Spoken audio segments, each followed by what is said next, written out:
In the opening scene, we meet Edward Malice, a Seattle police officer patrolling the highway on his bike. Suddenly, a doll falls out of a car just ahead of him. Being a compassionate cop, Edward picks up the doll and approaches the car to return it. To his surprise, the owner throws it back at him. As he goes to retrieve the doll, a truck suddenly crashes into the car, causing a fiery explosion and throwing Edward away. He rushes to help, but the car explodes, leaving him deeply shaken. A few days later, we find Edward on leave, still haunted by the tragic incident. He experiences constant hallucinations of the same event, taking a toll on his mental health. To cope with the trauma, he is prescribed medication. One day, he receives a letter from his ex-fiancée, Willow Woodward, informing him that her daughter, Rowan, has gone missing. She seeks his help in finding the little girl. Edward contemplates the request, considering the betrayals and hurts he has experienced from Willow in the past. Despite this, he ultimately decides to assist her in locating her daughter. The very next day, Edward boards a seaplane to travel to an island off the coast of Washington State, where Willow resides. This isolated island is home to a community of neo-pagans led by an elderly woman named Sister Summersile, whom the residents revere as a goddess. The village is mostly inhabited by women, and men have a subservient role. Edward is dropped off at the coast and begins his walk towards the village. On the way, he encounters villagers and tries to ask about Rowan, but they evade his questions, adding to the mystery. He also notices two men carrying a large bag with a blood-like liquid dripping from it. When he inquires about it, they mock him, further piquing his curiosity. After a while of walking, Edward arrives at a rural motel, where he introduces himself as a police officer and announces his intent to investigate the missing child case. In the midst of this, there's an unsettling moment when Edward accidentally kills a bee on the table, drawing everyone's attention. Little does he know that the main export product of the village is bee honey, and the villagers perform a yearly fertility ritual for crop and honey growth. After arriving at the motel, Willow shows Edward to his room. Later that day, the two have a secret meeting in the woods. Willow expresses her gratitude for his help and warns him about the villagers' deceptive nature. She asks Edward to trust her, as she is confident that Rowan is somewhere hidden in the village. Reassured by Edward's commitment, she believes he will do everything in his power to find her daughter. That night, Edward has a dream about the girl from the earlier accident, startling him awake. He takes his medication, but as he does, he notices a girl resembling Rowan running outside the motel. Edward rushes out and follows her to a barn, where he searches thoroughly, but only finds her red jacket. In the process, he nearly falls into the basement after stepping on a weak wooden plank. The following day, Edward visits the village school and interrupts a class to inquire about Rowan. However, the students and the teacher, Sister Rose, pretend to be unaware of her whereabouts. Suspecting that they are hiding something, Edward discreetly retrieves the class register and discovers Rowan's name crossed out. When he questions Sister Rose, she insists on speaking with him outside. They discuss the islanders' view on death, and she reluctantly reveals that Rowan is no longer alive. Edward asks about the cause of her death, and Rose initially slips, saying she'll burn to death, before correcting herself to say she burned to death. She then informs him that the child has been buried in the churchyard. In the next scene, Edward heads to the churchyard, and that's where he meets Willow. She firmly believes that Rowan is alive, but the villagers, under the command of Sister Summersile, have taken her and pose a threat to her. To Edward's surprise, Willow discloses that he is actually Rowan's biological father. She leads him to Rowan's room and recounts the last time she saw her daughter at her study desk. It was a mere half hour when Willow briefly stepped out, and upon her return, Rowan and all her belongings had mysteriously disappeared. Edward asks if there are any other pictures of Rowan, but unfortunately, there aren't any.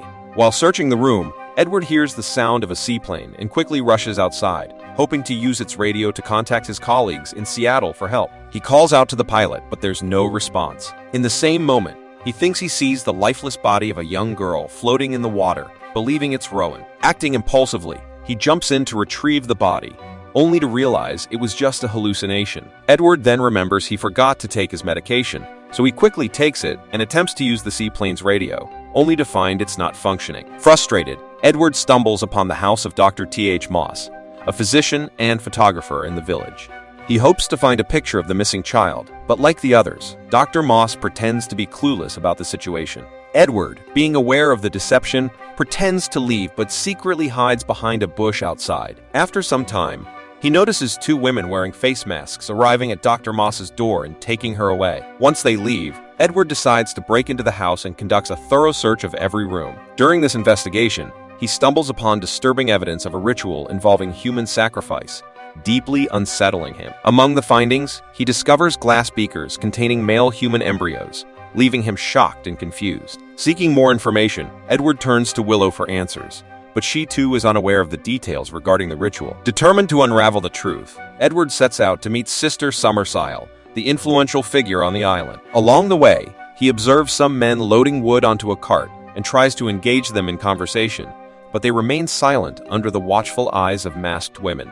Despite this, Edward continues on his journey, contemplating the perplexing situation. However, his preoccupied state leads to an unfortunate accident when he unintentionally collides with a beehive, stirring up an angry swarm of bees. Attempting to escape, he tumbles down a hill and knocks himself unconscious. After a while, Edward regains consciousness and finds himself in Sister Summersile's place. There, in the garden, he initiates a series of probing questions about the events unfolding in the village. Sister Summersile shares the island's history, explaining that her ancestors sought refuge on the island to escape persecution. She reveals that the population is predominantly female, selected for their strength. The island's economic foundation rests on local honey production, which has recently faced challenges. Unexpectedly, Edward confronts her with a question about Rowan's fate, to which she asserts that they do not commit murder, but rather perform sacrifices for the gods. This declaration angers Edward, who argues that human sacrifice is, indeed, a form of murder. In his quest for the truth,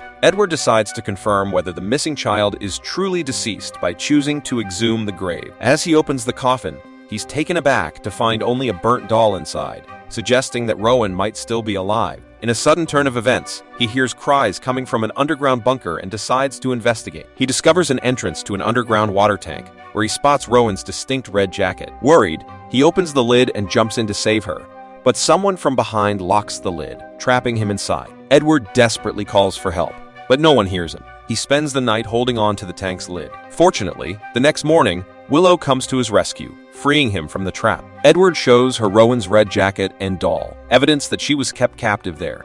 Shortly after, Edward learns that it's the May Day festival on the island, and the villagers are preparing for a fertility ritual.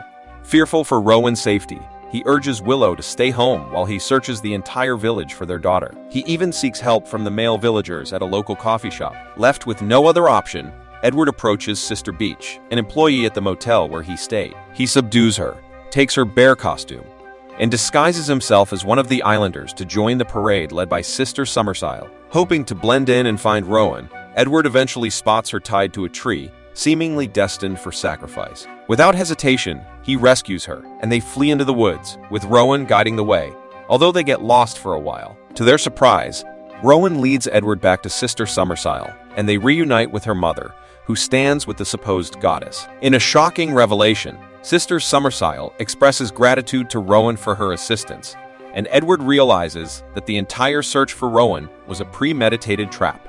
We come to know that Willow, who is also called Sister Willow on the island, is actually the daughter of Sister Summersile. She had planned Edward's fate long ago, selecting him as a human sacrifice to restore the cursed honey production on the island. Edward is deeply hurt by this betrayal from his ex-fiancée. The villagers surround him, and when he reaches for his gun, Willow admits that she removed the bullets. They overpower him, breaking his legs to prevent him from escaping, and torment him with live bees. They then take him to a large doll named the Wicker Man, hoist him up, and lock him inside. With Willow's approval, Rowan sets the Wicker Man on fire, sacrificing Edward in a massive inferno while he screams in agony. The scene shifts 6 months later, showing Sister Willow and Sister Honey in a bar in Washington. They approach 2 police officers, one of whom recently graduated from the police academy. The women invite them to their home, presumably trying to entice them to the island, just as they did with Edward. The movie ends here. Thank you for watching, and please subscribe Mango Recap for more video like this and help the channel grow.